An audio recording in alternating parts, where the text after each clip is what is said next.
Hi hello నమస్తే మరో కురుక్షేత్రం news నెట్వర్క్కి స్వాగతం. ఈరోజు ఆంధ్రప్రదేశ్కు చెందినటువంటి టాప్ 10 న్యూస్ చూసే ప్రయత్నం చేద్దాం. అందులో భాగంగా మన కళ్ళ ముందు మొట్టమొదటి హాట్ టాపిక్ ఉంది. ఇక సత్తెనపల్లిలో జగన్ పర్యటనపై పల్నాడు జిల్లా పోలీసులు ఆంక్షలు విధించారు. ఆంక్షలు విధించడంపై జిల్లా ఎస్పీ కె శ్రీనివాస్ బీబీసీతో మాట్లాడారు. ఈ పర్యటన గురించి తమకు స్పష్టమైన సమాచారం ఇవ్వలేదని ఆయన చెప్పారు. జగన్ వెంట అసలు ఎంతమంది వస్తున్నారు, ఎన్ని వాహనాల్లో వస్తున్నారు అనే కనీస సమాచారం ఇవ్వలేదు. మాకున్న సమాచారం మేరకు 30,000 మందికి వంటలు చేయిస్తున్నారని తెలిసింది. ఆ ఇంటి ముందు ఉన్న రోడ్డు 10 అడుగులు మాత్రమే ఉంది, వాహనాలు తిరగలేవు. అందుకే మాజీ సీఎంగా సెక్యూరిటీ కాన్వాయ్తో పాటు 3 వాహనాలు 100 మందికి మాత్రమే మేము సెక్యూరిటీ ఇవ్వగలం అని ఎస్పీ శ్రీనివాస్ బీబీసీతో చెప్పారు. పెళ్ళై 6 ఏళ్ల కొడుకు ఉన్న ఆమెతో పెళ్లి జరిపించారని ఆయన పోలీసులకు ఇచ్చిన ఫిర్యాదులో పేర్కొన్నారు. ఈ పెళ్లి కోసం రూపాయలు 4 లక్షల వరకు ఎదురు కట్నం ఇచ్చినట్లు వరుడి తరఫు బంధువులు చెప్పారు. విజయవాడలో ఒక అమ్మాయి ఉందని ఫోటో పంపించారు. రాయచూరు నుంచి చూడటానికి వచ్చాం, అన్నీ నచ్చి 5వ తేదీన దుర్గమ్మ గుడిలో పెళ్లి జరిపించాం. రాయచూరుకి వెళ్ళాక 10 లక్షలు ఖర్చు పెట్టి ఫంక్షన్ చేశాం. ఫస్ట్ నైట్ కోసం ఏర్పాట్లు చేస్తే తనను ముట్టుకోవద్దని చెప్పింది. ఆ తర్వాత ఇంట్లోంచి పారిపోవడానికి ప్రయత్నించింది అని పోలీసులకు ఫిర్యాదు చేసిన తర్వాత పెళ్లి కొడుకు బంధువుల మీడియాకి చెప్పారు. ఏడాది కాలంగా వైఎస్ జగన్ పర్యటనలో తోపులాటలు, గలాటాలు, టీడీపీ శ్రేణుల నిరసనలు ఇటువంటి ఘటనలు చోటు చేసుకోగా ఈ నెల 11న పొదిలి పర్యటనలో పోలీసులపై దాడి ఘటన కలకలం రేపాయి. గిట్టుబాటు ధర కోసం ఆందోళన చేస్తున్న పొగాకు రైతులకు సంఘీభావం తెలిపేందుకు జగన్ ప్రకాశం జిల్లా పొదిలి వెళ్లారు. ఇదే సందర్భంలో అమరావతి వేశ్యల రాజధాని అంటూ సాక్షి టీవీ చర్చ కార్యక్రమంలో కృష్ణం రాజు అనే జర్నలిస్టు చేసిన వ్యాఖ్యలకు నిరసనగా మహిళలు నల్ల బెలూన్లతో నిరసన చేపట్టారు. బాలయ్య అఖండ 2 టీజర్ ధాటికి బన్నీ పుష్ప 2 టీజర్ రికార్డు బద్దలైపోయింది. దెబ్బకు నయా రికార్డు సెట్ అయింది. ఇక బన్నీ పుష్ప 2 టీజర్ 138 ఈ గంటలకు పైగా యూట్యూబ్లో టాప్లో ట్రెండ్ అయింది అప్పట్లో. కానీ దీన్ని బీట్ చేస్తూ రీసెంట్గా రిలీజ్ అయిన బాలయ్య అఖండ తాండవం టీజర్ 140+ గంటల పైగా యూట్యూబ్లో కంటిన్యూస్గా ట్రెండ్ అయింది. దీంతో ఈ సినిమా నేమ్ పుష్ప 2ను వెనక్కి నెట్టి యూట్యూబ్ హిస్టరీకి ఎక్కినట్టయింది. ఇక ప్రభుత్వేతర సంస్థల్లో కర్మాగారాల్లో పనిచేసే ఉద్యోగులు, కార్మికుల పని గంటలను ప్రస్తుతం ఉన్న 8 గంటల 30 నిమిషాల నుంచి 10 గంటలకు పెంచుతూ ఇటీవల సీఎం చంద్రబాబు అధ్యక్షతన జరిగిన మంత్రివర్గ సమావేశం తీర్మానించింది. పని గంటల పెంపుపై క్యాబినెట్ తీసుకున్న నిర్ణయానికి అనుగుణంగా కార్మిక చట్టాలను సవరిస్తామని రాష్ట్ర సమాచార సంబంధాల శాఖ మంత్రి కొలుసు పార్థసారథి తెలిపారు.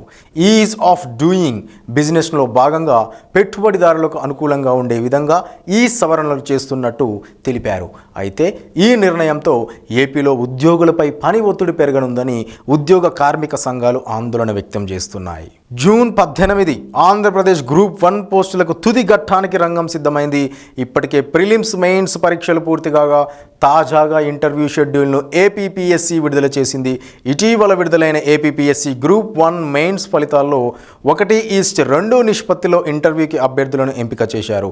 ఈ ప్రకారంగా మొత్తం 182 మంది ఇంటర్వ్యూకి అర్హత సాధించారు. వీరందరికీ జూన్ 23 నుంచి జూలై 15వ తేదీ వరకు ఇంటర్వ్యూలు నిర్వహించనున్నారు. ఈ మేరకు సంబంధిత ఇంటర్వ్యూ తేదీలను కమిషన్ అధికారిక వెబ్సైట్లో పొందుపరిచింది. ఇక తిరుపతిలోని రేణిగుంట విమానాశ్రయం పేరు మారబోతుందా అంటే నిజమనిపిస్తోంది. ఈ మేరకు తిరుమల తిరుపతి దేవస్థానం పాలక మండలి పేరు సిఫార్సు చేస్తూ కేంద్రానికి లేఖ పంపింది. ఇక నుంచి రేణిగుంటను శ్రీ వెంకటేశ్వర అంతర్జాతీయ విమానాశ్రయంగా పేరు మార్చడంపై టీటీడీ ప్రయత్నిస్తోంది. ఈ మేరకు టీటీడీ బోర్డు చర్చించి తీర్మానం కూడా చేసింది. కేంద్రంపై ఒత్తిడికి అది ప్రయత్నిస్తోంది. విశాఖ వేదికగా యోగాంధ్ర నిర్వహణతో కొత్త రికార్డు సృష్టించబోతున్నామని చెప్పారు ఏపీ సీఎం చంద్రబాబు.